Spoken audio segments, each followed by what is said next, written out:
Welcome to Empowering the Unseen, a speaker series where we focus on stories and perspectives that aren't typically considered in the public narrative around HIV and AIDS. My name is Marisa. I am an intern with Until There's a Cure, and I'm incredibly excited to have some conversations with individuals about their experiences and expertise in HIV and AIDS advocacy, prevention, treatment, and education.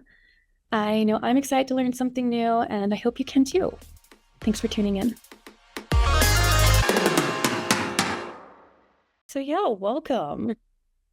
Thank you. Thank you very much. Yeah, so I guess start off with some icebreaker-y questions. What are 3 words you would use to describe yourself? Old, let's see. No, let's see. Elder, ELDER, Which is elder. a blessing. A blessing. Let me tell you something. I'll be 71 in December. So, Congratulations. I never thought I'd Happy birthday. I never thought I'd reach 33. So this is like extra. Okay. So You said this is all extra time. all extra. So I devote it all to you. Let's see. I'm an elder. Let's see. I'm still enthusiastic. Phase 2. And I had a distributive education teacher describe enthusiasm as knowledge on fire. I was born and raised in Texas, by the way, Dallas, Texas. And knowledge on fire is what, we're striving for. You want to get that knowledge, or you want to do something with it. So enthusiasm. And the other thing is, let's see, describe me. Loved. I am loved. I have a lovely, what's left of my family. I have a lovely husband. I got friends around me who still love me, even though, I'm broke as hell. But you got to have friends. You got to have real friends. So, Oh, yeah. Well, what a beautiful response. Thank you. And I guess one more. It's spooky season. Happy Halloween. What are your Halloween plans? But actually, Peter and I, we're known as the Halloween House. I love Halloween. I would love it. I mean, in my neighborhood when we were growing up, we always did it, and I always went trick or treating. So when we moved to South Orange, New Jersey, where we're living now, Halloween wasn't that big of a deal because we didn't have that many kids on our block. We were like the young, gay couple. But that was 26 years ago. So now we're the old gay couple. And now we are the Halloween house. So, I mean, we've got the decorations up. I'll get the fog machines. We got skeletons in the yard, I got a little thing on a swing, a little girl on a swing, a zombie on a swing. Oh, listen. So if you're in New Jersey, come to our house, okay? Come to the Halloween house. Okay. The Halloween house, let me tell you. And I give out good candy. I don't give out the cheap crap, okay? Oh, good. Yeah, that's good. That was always disappointing when I was a kid. Are you one of those people that gives out like the full chocolate bars sometimes? Well, the bite size. But yeah. Okay, so no cheap stuff, okay? Yeah. Well, I'm sure everyone appreciates that. No one gets the chalky chocolate. Remember one year we had all these little black kids coming up and and turns out I'm like, I've never seen any of these kids in my neighborhood. Turns out there was like this church group that heard about our neighborhood, so they bust them all over, which is fine with me. It's fine with me. More people to scare. So there, yeah. If I make them pee, I make them pee. Let me tell you. I'm dead. Plus, I'm the wolf. I'm the werewolf. I'm the werewolf as well. So I go all out. So thank you for asking. I'm glad I asked. Yeah, it's my favorite holiday, so I'm very excited for it. And being Catholic, we always had the day off because the next day was a day of Holies, All Saints or All Souls Day or something. So we always had the day after Halloween off. So.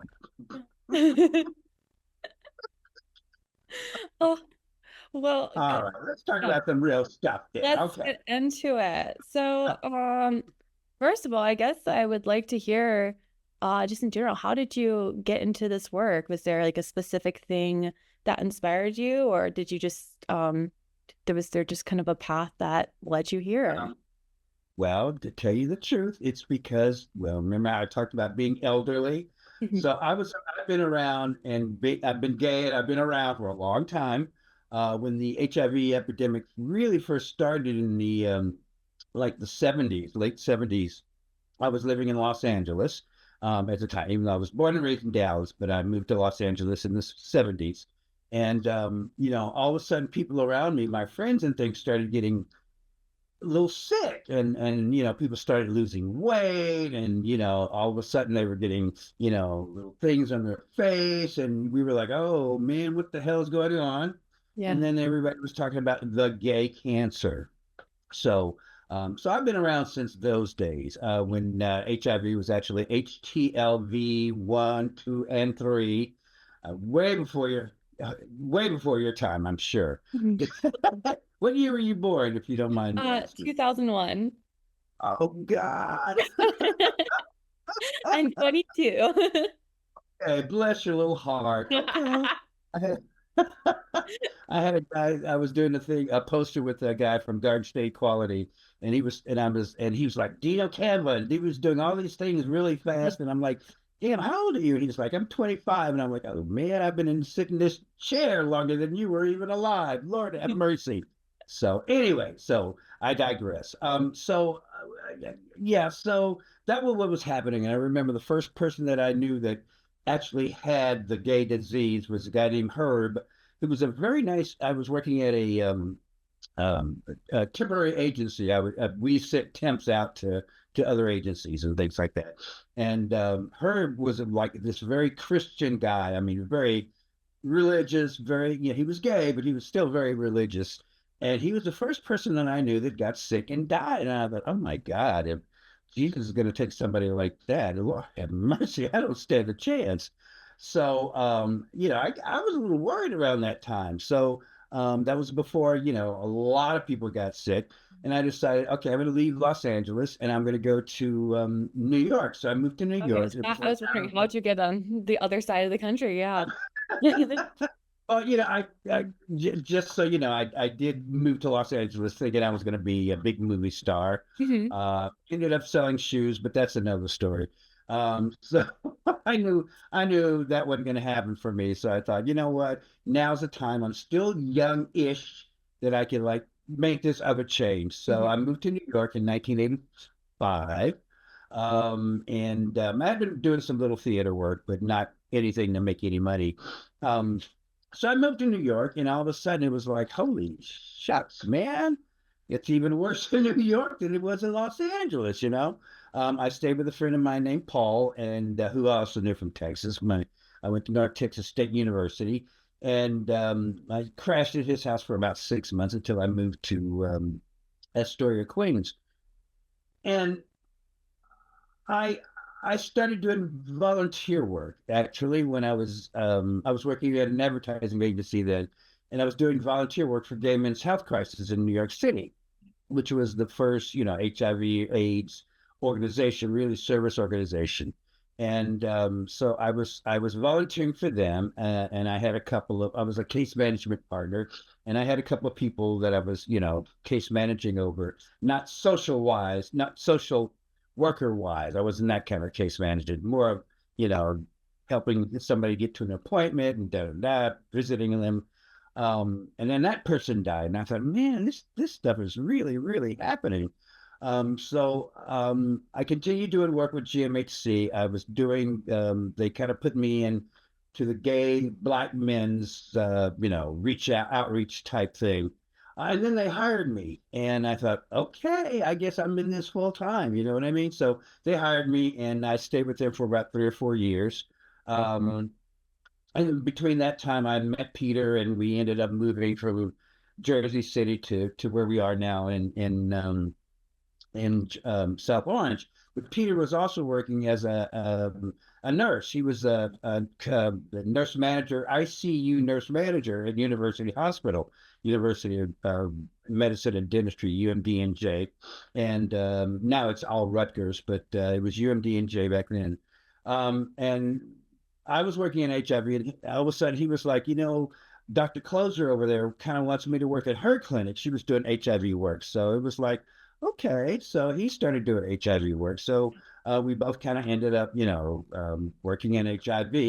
And it was because of that when I just kind of thought, there's not enough being done for gay Black men. I mean, there are programs here, people are doing work and they're including, but there's nothing specific for gay Black men. So that's when my board, Peter and I got together with some friends of ours, and we helped, establish this AAOGC, African American Office of Gay Concerns, and the state heard about us, and they decided, well, if you guys really get this up and running, maybe we'll throw some funds your way, which they did, which I was grateful for. So we opened the office in 2002, where I'm sitting right now. Well, actually upstairs. But so we got volunteers and things like that, and we started doing HIV prevention work. And I've been doing that ever since. So it's kind of like, I didn't ask to like do this work, but it sort of drew me into it. And then I decided while we were getting funds that the transgender community wasn't really being recognized or catered to.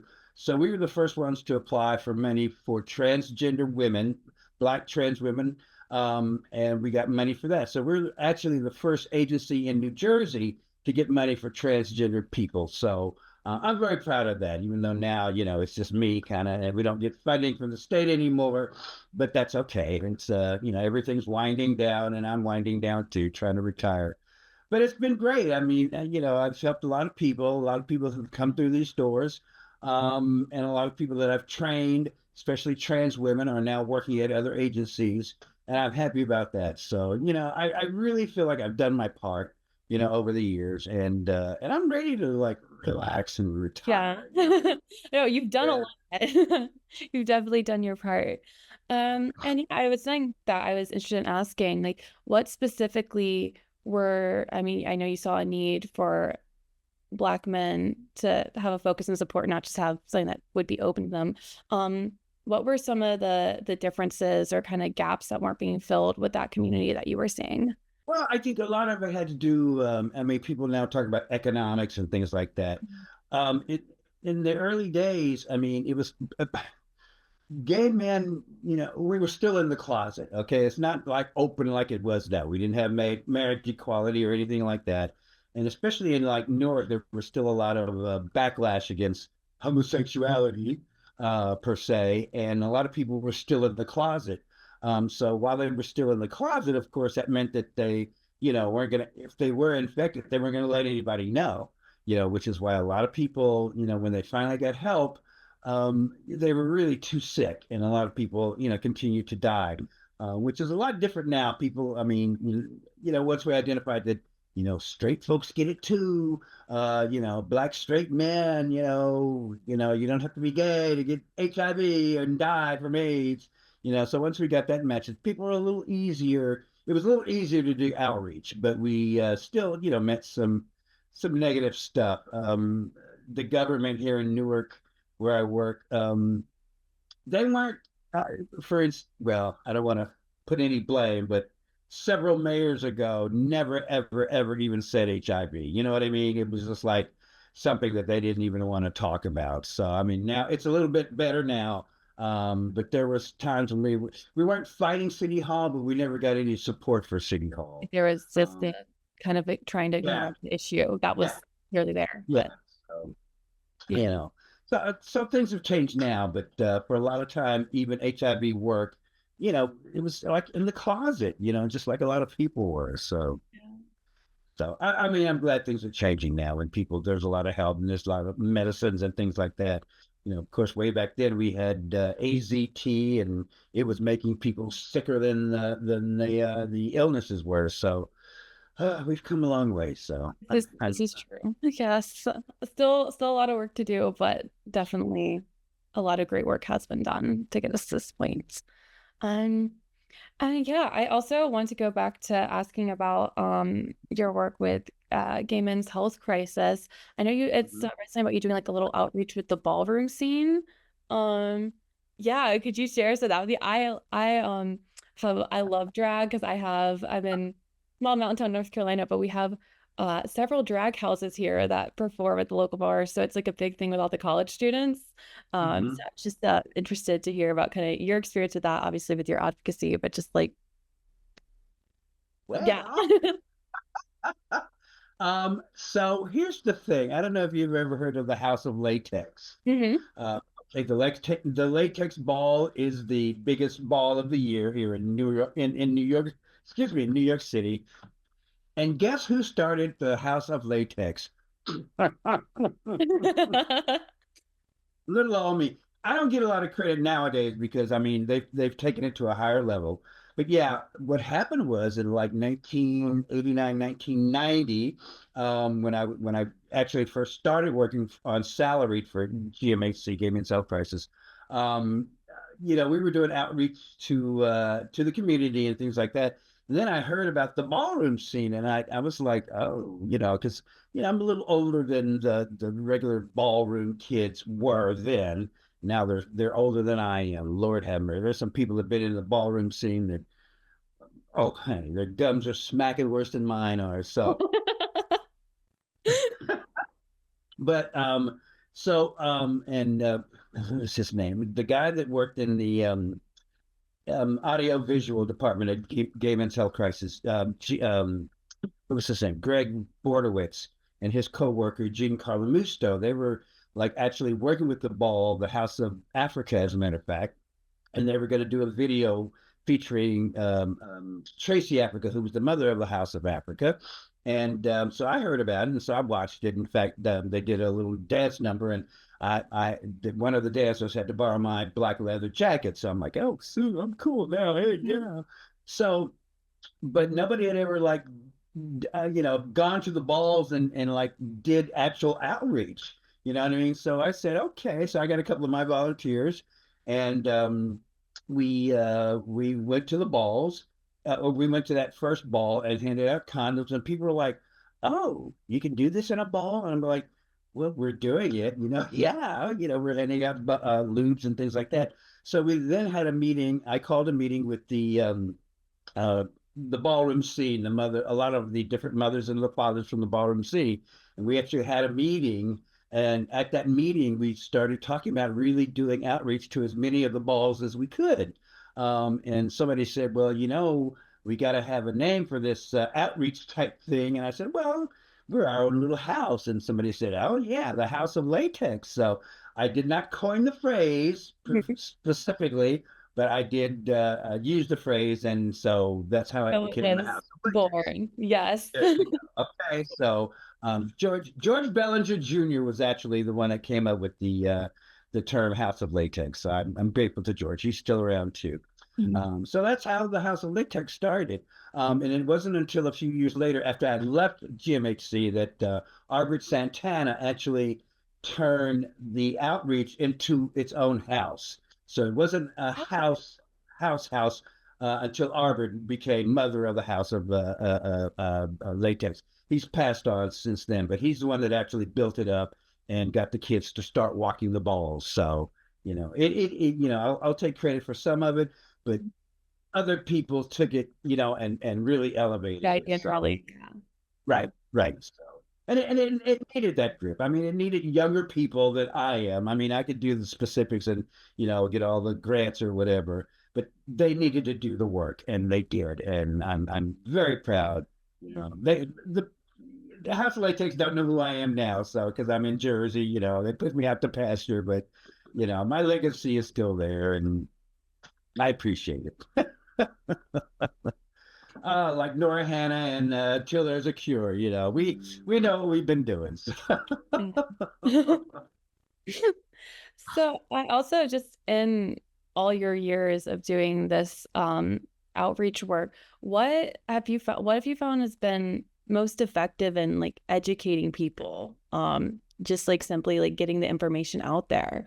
What tools do you think are most effective in doing it? Now, I think what you have to do is whatever group you're talking to or dealing with, you have to play to their strengths. Okay, people say, "Oh, meet them where they are." Well, people are always going to be where they are. I mean, a big Teddy Pendergrass song, you can't hide from yourself wherever you go, there you are. So it's like people are gonna, it's not necessarily meeting people where they are, but it's finding out where they are, finding out what they understand and finding out, what they want to accomplish. You can't go into a community and tell them what to do. You have to find out exactly what's going on in that community and say, hey, now how can I help? Or how can we work together to like solve some of these problems? And I think that's why I never got into politics or anything. I mean, become a politician because generally I hate people. No, I don't really hate people, Not but usually. I love people, but sometimes you just got to go. Are you stupid or what? Sometimes But you just say you can't fix stupid. like stupid. You know what I mean? So you try to find out how people are not stupid or not being stupid and play to that. You know what I mean? So that and people do have their strengths. They may not know it, but they do have I strengths. hear what Okay. tell me about your husband and I guess like tell me how you guys met and what's like working with him and all that. I'd love to hear. You know what? He picked me up in a sleazy bar. Uh-huh. And actually, we met at a place called Two Potato. Mhm. It was a bar on Christopher Street in New York City. And I didn't know it, but he had been stalking me. Um, um, he says he wasn't, but He scouted you out. so I mean, he and his friend Cecil had a nickname for me called Braids because actually, when I first met him, I actually had braids. Mhm. Before I had dreads, I had braids. I had long braids, and he and I found all this stuff out later, like a year later. But that he and Cecil they would come in from New Jersey because I was living in New Jersey, but I was in Jersey City and he was in Little Falls or something, and they always drove into the city and I just took a path. Um, and that particular night, he had driven and parked his car around Grove Street station, and he and his friend took the train into the city.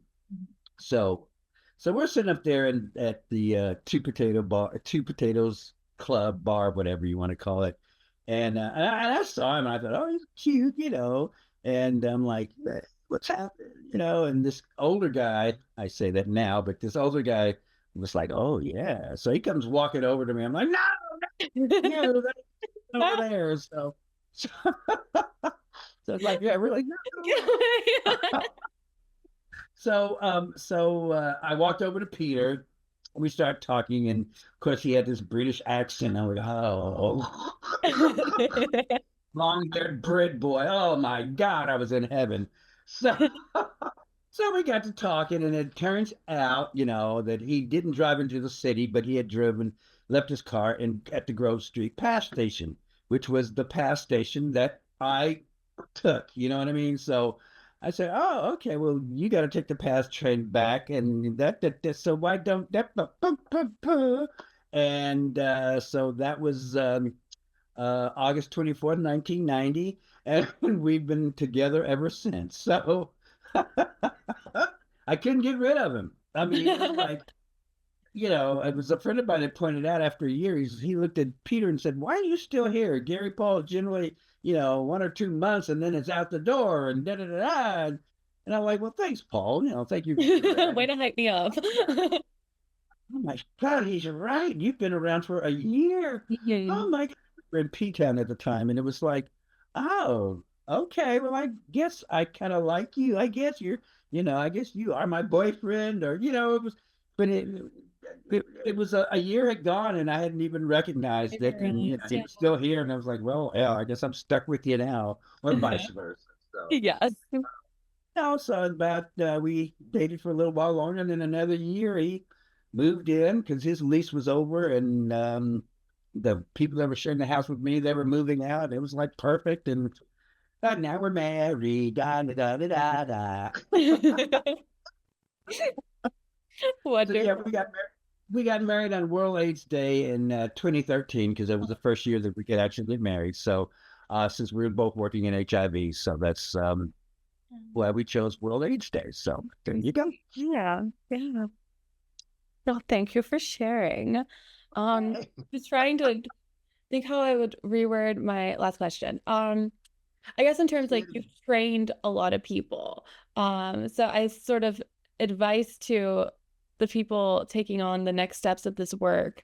Um, something as said, I've noticed this that sometimes there is some overwhelm with some of the younger people and people my age. Um, what advice would you give us as we're taking on this work to not let the overwhelm get to us and keep this momentum going?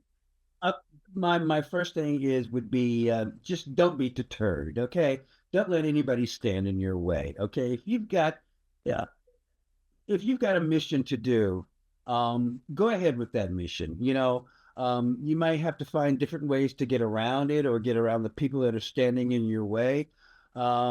But I think young people need to still be aware that there are, HIV is still out there, and you can still get it and you can still die, even though you don't hear about it anymore. But I also think there's communities that need to hear it more than other communities. I think the African American community is still, we're still it's still kind of underground. Yeah, and it's still whispered about, she, I think she died of cancer. It's like, oh, no, no, no, she didn't die of cancer. But so that's, I may be jaded because I'm here every day. You know what I mean? So it doesn't bother me. But there are a lot of people that it's still foreign to, HIV and how you get it, and talking about sex is still, Okay, well, But I that's the think other piece is that just without talking about like well just like sexual health in general and talking about sex is still taboo in a lot of places, especially like in the South where I am. And that's just another obstacle to that education. uh-huh. But I think y'all have a better message nowadays because I mean, even if people don't want to use condoms, I mean, that was a big thing for us. It's like use condoms, use condoms, use condoms. And then the female condom came out and it was noisy and squishy and people got really turned off on them, you know. Um, but nowadays when you've got PrEP, you've got and you've got U equals U, undetectable is transmittable, messages like that, and let people know that you can still have sex. You can still have sex without a condom or unprotected sex, if both parties are honest about what they're doing. You know what I mean? I still think people got to be careful. You got to know your partner and watch out. Because people still lie. I Yeah. guess. I mean, I'm not out there, talking. I'm not out there having sex with anybody. So cut that out. I'm not, That'll I'm be not the the whore quote on for this YouTube. episode. You know? Where's my disclaimer? Comes out of my mouth. Um, but I know that people are still having sex. So, Yes. yeah, yeah, I accept that. They're just not having it with me. Anyhow, um, but yeah, so, Yeah. people still have to be careful. Of course. But um, I think now it's not only just a message, but it's the messenger. Okay. I mean, your group, your people would easily listen to you, okay, than they would me, okay, because you look like them, you're young, and very pretty, by the way, and Thank you. I was very intimidating too, kind of sort of, it's like, oh my gosh, and I want black nails, but anyway, uh, but the messenger is just as important as the message. So, Mhm. um, Okay. Yeah. that's so yeah, yeah, you got it. I think Messenger people is who just as look far like, as the message. Yes. yeah, And do not be deterred because everything I always say when my personal overwhelm quote is everything is figure outable. Whatever comes up in the way, there is whatever I have to do, there is a point A and a point B, there you go. as long as There that you is go. the focus. Yes. I mean, people are like, I mean, for instance, I'm here every day, because we still have people coming in, and even though I don't get the funding that I used to, and I don't get a paycheck anymore. I mean, I'm living on Social Security right now. But they say if you really love what you'll do, if you really love what you're doing, you'll do it for free. So I've been doing this for free for about a year now. So, Yeah. also because it's my agency, and it's my baby. So I got to see it through to fruition. But yeah, and I like what you said. I mean, people are coming to me and says, "Oh, how can you stand to be in there?" And then I'm like, the worst is over with. I mean, the state said, you didn't, we didn't do get a an audit in time, and that's why they went, you're cut off, and I'm like, okay, fine, but it happened, and life goes on. I mean, I suppose if I were 20 something, I would feel like it was the end of the world, but at the age of 70, it's like, that's it, Yeah. I'm trying Yeah. not. You have some perspective that maybe we don't have yet. Right. So it's like, so the rest is, I mean, the worst is it's happened. I still go home as my car's paid for. Mhm. My husband's there. He's a great cook. Uh, our dog is happy. You know what I mean? So life is still what you make it. And life is gonna always throw crap at you. It's gonna always throw crap It's at the reality. Yeah. Yeah. you. I think also Yeah. just being brave in the face of reality is, Yeah, I mean, You you know, can't denying things doesn't change what's actually happening. And I think, And I think young people, y'all have so much at your disposal on one hand. On the other hand, we didn't have to worry about, cell phones, every time you turn around and somebody's doing a video of you and all this kind of stuff. You know what I mean? So, and we didn't have internet, and we didn't have, we barely had email. You know what I mean? I remember my first email was at GMHC at um, so, communications is a lot easier now, but also like deep fakes and yeah, AI and all this other crap. It's like I'm so glad I'm of a certain age where I'm not gonna have to. I don't worry about it too yeah. much. Okay, naked pictures of me around. It's not me. Okay, Yeah, yeah, it's AI generated. yeah. Don't nobody want to see this old shit. You know what I mean? I mean, so excuse me. No, it's so fun. So, You're the guest. You could say whatever you want. I'm the okay, intern. I'm I just gotta trying to keep be speaking. respectful. Okay. So y'all have so much going on, but so much more to worry about than my generation. You know what I mean? So, I, and I wish you all luck. I really, Thank you. it's going to get worse, girl. Let me tell you, it's going to get worse. So, I good luck to you. Good luck We'll to you. roll with it.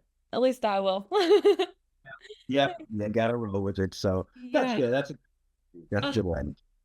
well, I am getting close to the end of my Zoom time, but I guess I real quick would like to hear, do you have anything with all your work that you're most proud of, or sort of a significant piece of your legacy, if you will, that do you want to share? Uh, Well, let's see. I think I've won like every kind of award there is to win in this field. You know what I mean? I got stuff on the shelves over there and stuff at home over there. Um, but I think the one thing that I'm happiest about is my legacy. Will live on and on. I mean, this last year has been kind of crazy, and my staff, they all had to get new jobs so they can pay their own rents and things like that. But they still come back. If I need help moving stuff, and they'll come back with smiles on their faces. of And course. they always tell me, what a good boss I was. But I'm a good boss. I'm probably a bad manager, but I'm a good boss. You know what I mean?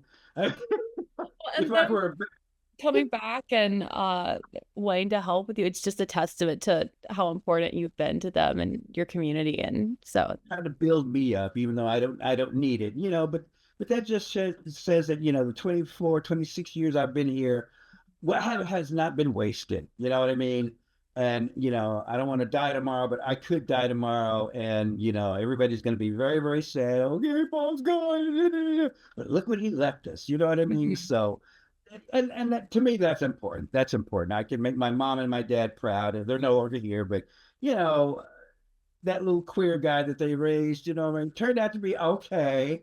You know, I'm more famous than either my brothers or my sister was. So, You said I am the most famous. you know, I, so I win. Yay. And that's another thing. If you can end the day saying, I won today, that's a good thing. It's like people want to know how Peter and I have been together for 34 years. It's like we always kiss goodnight, whether we're mad at each other, and we always affirm, our relationship, even it's like, you're right, we still say it every night. You know what I mean? Yes. So that kind of affirmation is good for the soul. It really is. But if you can end the day say, okay, I won today. Or even if you didn't win today, if you say, hi, damn, but I'm going to get tomorrow. You know what I mean? So that's my whole philosophy, man. You got to just do what you can do throughout the day and, have a couple of cocktails and thank God you're still alive. You know what I mean? And, hope you wake up tomorrow. But yeah, that's it for me. wonderful. I love it. It's an excellent philosophy. Hey, good. Thank you. Okay. Well, yes.